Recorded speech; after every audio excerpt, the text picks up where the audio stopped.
it's certainly been overwhelming. I did not seek this out and did not ask for it, and as the moment was brought to me to share these intimate and shameful details that I haven't even shared with family and friends has been really cathartic.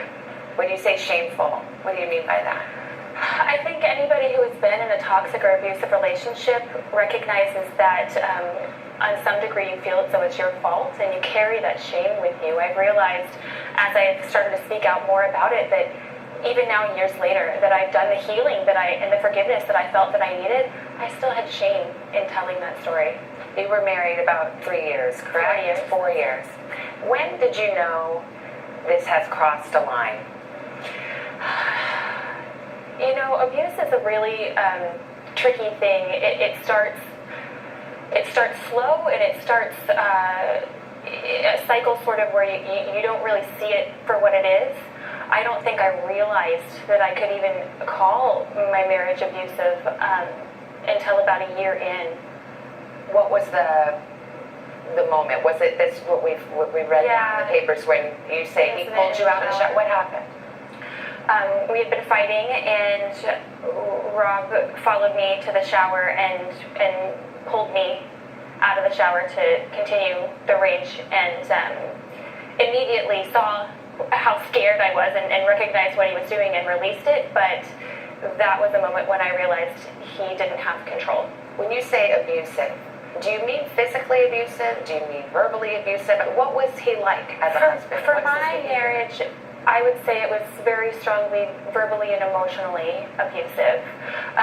A lot of attacks on my character and my intelligence, and things that I felt to be true about myself were systematically and repeatedly attacked, so that it was, an emotional breakdown. You got a restraining order against him, so you feared some physical It was a violence? temporary protective order after an incident where he had punched in the door of our home during our separation, and the police officers sort of pointed out that if he is able to do that, even though I didn't expect it, I really didn't know what else he was capable of. And so, yeah, a temporary protective order. All these years later, you met Colby Holderness, who is Rob Porter's first wife.